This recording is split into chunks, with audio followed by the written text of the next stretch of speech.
सांख्य एवं योग दर्शन पुस्तक पंडित श्री राम शर्मा आचार्य एवं माता भगवती देवी द्वारा रचित। ऑडियो 13। इन कलेशों को दूसरे अपर नामों से भी जाना जाता है, यथा मिथ्या ज्ञान, विपर्य ज्ञान, भ्रांति ज्ञान एवं अज्ञान आदि। सांख्य के अंतर्गत अविद्या को तम, अस्मिता को मोह, राग को महामोह, द्वेष को तामिस्त्र और अभिनिवेश में अंध तामिस्त्र के रूप में भी परिभाषित किया गया है। ये पांचों कलेश मिथ्या ज्ञान ही है। इन सभी कलेशों का मूल कारण अविद्या, अज्ञानता है। सूत्रकार ने यहाँ पर स्पष्ट किया है कि ये अविद्या पांच कलेश संपूर्ण जीव मात्र को संसार चक्र में आवागमन स्वरूप भ्रमण कराने वाले, महादुख प्रदान करने वाले हैं। इसलिए सूत्रकार ने इन्हें कलेश नाम से व्यक्त किया है। 55। अविद्या क्षेत्र मूर्तेन शाम प्रसुप्त तनु विच्छिन्न द्रानम्य। सूत्रार्थ: प्रसुप्त तनु विच्छिन्न नोत्र द्रानम्य, जो प्रसुप्त तनु विच्छिन्न और उदार, इस प्रकार इन चार अवस्थाओं में वर्तमान रहने वाले हैं एवं उत्तरे शाम जिनका वर्णन है तृतीय सूत्र में अविद्या के बाद किया गया है। उन अस्मिता चारों कलेशों का क्षेत्र मूल कारण अविद्या, अज्ञानता ही है। व्याख्या: अविद्या ही इन चार अस्मिता, राग, द्वेष एवं अभिनिवेश कलेशों का मूल क्षेत्र अर्थात प्रादुर्भूत करता है। इन अस्मितादि चारों कलेशों की ही प्रसुप्त, तनु विच्छिन्न तथा उदार चार अवस्थाएं कही गई हैं। ये चारों अवस्थाएं अविद्या की नहीं है। अविद्या तो सभी को प्रसव भूमि अर्थात मूल कारण है तथा उसके अभाव में सभी कलेशों का अभाव हो जाता है। अब क्रमशः अस्मिता आदि की चारों अवस्थाओं प्रसुप्त, तनु विच्छिन्न एवं उदार का अलग अलग वर्णन किया जा रहा है। 1. प्रसुप्त। प्रसुप्त कलेश उन्हें कहा गया है जो चित्त में स्थिर रहकर भी अपना कार्य संपादित नहीं कर पाते। जिस प्रकार मनुष्य की बाल्य अवस्था में विषय भोगों की वासनाएं बीज रूप में होते हुए भी दबी रहती हैं तथा मनुष्य के युवक होते ही सभी वासनाएं जागृत होकर सक्रिय हो उठती हैं, वैसे ही प्रलय काल में एवं सुप्ति की अवस्था में अस्मिता आदि चारों कलेशों की प्रसुप्त अवस्था रहती है। 2. तनु। जिन कलेशों को क्रिया योग, कर्म योग द्वारा शक्ति में रहित कर दिया जाता है, लेकिन उनकी वासनाएं बीज रूप में निरंतर चित्त में विद्यमान रहती हैं, कलेशों की इस अवस्था को तनु कहते हैं। ऐसी स्थिति में व्यक्ति कार्य करने में समर्थ न होकर शांत रहते हैं। इस प्रकार के उन कलेशों को तनु अवस्था में लाने हेतु धारणा, ध्यान, ममता का परित्याग एवं वास्तविक ज्ञान आदि की विशेष आवश्यकता होती है। 3. विच्छिन्न। अस्मिता आदि में से किसी भी कलेश के उदार अथवा शक्तिमान होने से दूसरा कलेश दब जाता है। जिस प्रकार से राग की उद्गार अवस्था के समय में द्वेष दब जाता है, उसी प्रकार से द्वेष की उदार स्थिति में के समय राग दब जाता है। यह स्थिति उस कलेश की विच्छिन्न अवस्था कहलाती है। 4. उदार। जब कलेश अपने समस्त सहयोगी विषय भोगों को प्राप्त करके अपना कार्य पूर्ण रूपेण सुचारू रूप से करने रहता है। 4. उदार। जब कलेश अपने समस्त सहयोगी विषय भोगों को प्राप्त करके अपना कार्य पूर्ण रूपेण सुचारू ढंग से संपन्न कर रहे हो, तो उस समय वह उदार अवस्था कहलाती है। उपर्युक्त पंच कलेशों में से अस्मिता आदि चार कलेशों की ही प्रसुप्तादि चार अवस्था भेद कहे गए हैं। अविद्या के कोई भी अवस्था भेद नहीं कहे गए हैं, क्योंकि वह अन्य अस्मिता आदि चारों का मूल कारण है। अविद्या के नाश से सभी का हमेशा के लिए मूल सहित विनाश हो जाता है। 56.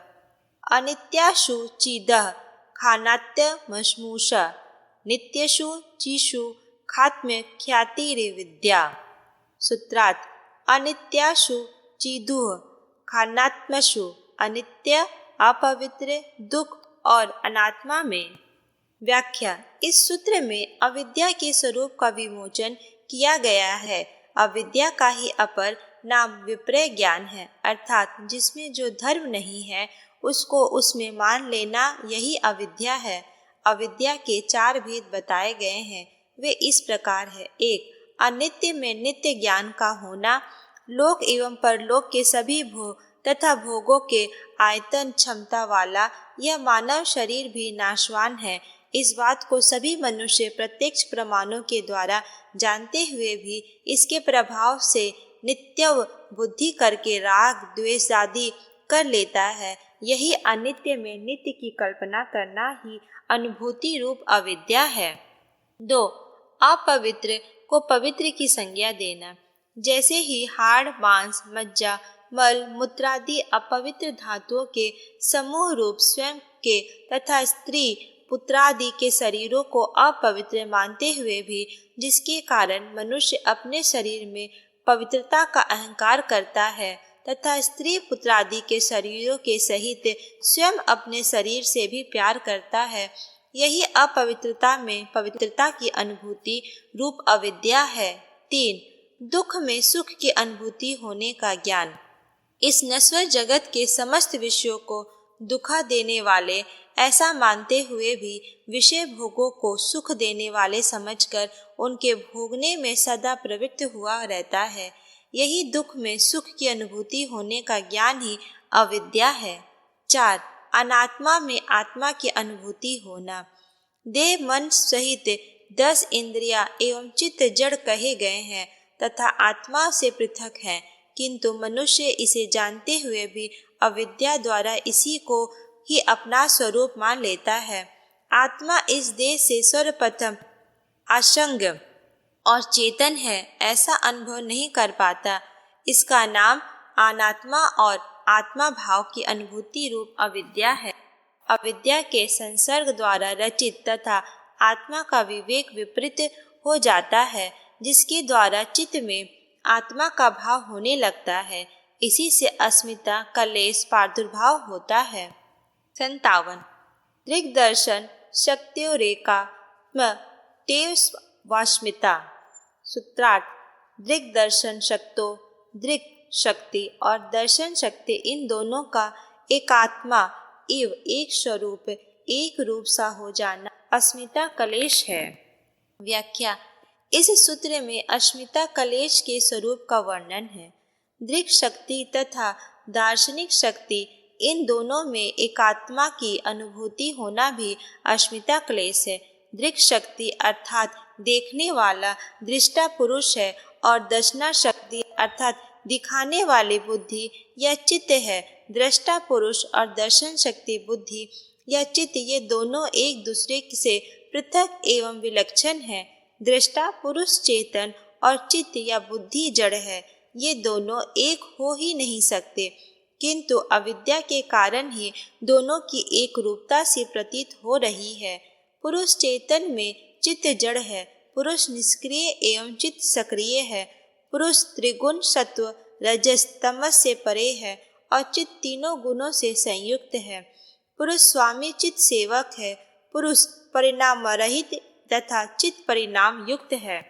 इस तरह से इन दोनों के अलग अलग होते हुए भी इनमें अविद्या के कारण भेद ज्ञान की प्रतीति नहीं हो पाती। इस स्थिति को भी अस्मिता क्लेश कहा गया है। इसे ही हृदय ग्रंथि भी कहा गया है। योग साधन में तत्परता एवं उल्लास पूर्वक दीर्घकालीन अभ्यास करने पर जब आत्मज्ञान की प्राप्ति हो जाती है, तब शनैः शनैः अस्मिता क्लेश स्थिर हो जाते हैं तथा हृदय ग्रंथि पूरी तरह से समाप्त हो जाती है और साधक धीरे धीरे पूर्णता को प्राप्त कर लेता है। अस्मिता के द्वारा ही देह और इंद्रियों के आत्मभाव प्रादुर्भूत हो जाता है। इसे ही सुख प्रदाता साधन सामग्रियों में राग की प्रादुर्भूत हो जाता है। 58. सुखानुशयी रागः। सूत्रार्थ। सुखानुशयी सुख की प्राप्ति अर्थात सुख भोगने के पश्चात रहने वाला क्लेश राग है। व्याख्या। सुख भोगने के अंतरर जो चित्त में उसके भोगने की आकांक्षा बनी रहती है उसे ही राग कहा गया है।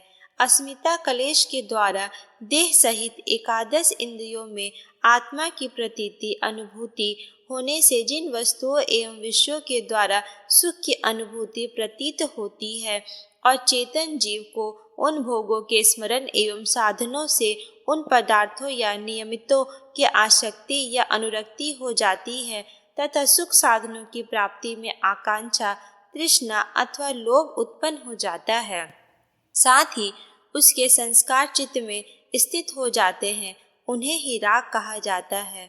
व्यास भाष्य अनुसार राग का स्वरूप इस प्रकार है।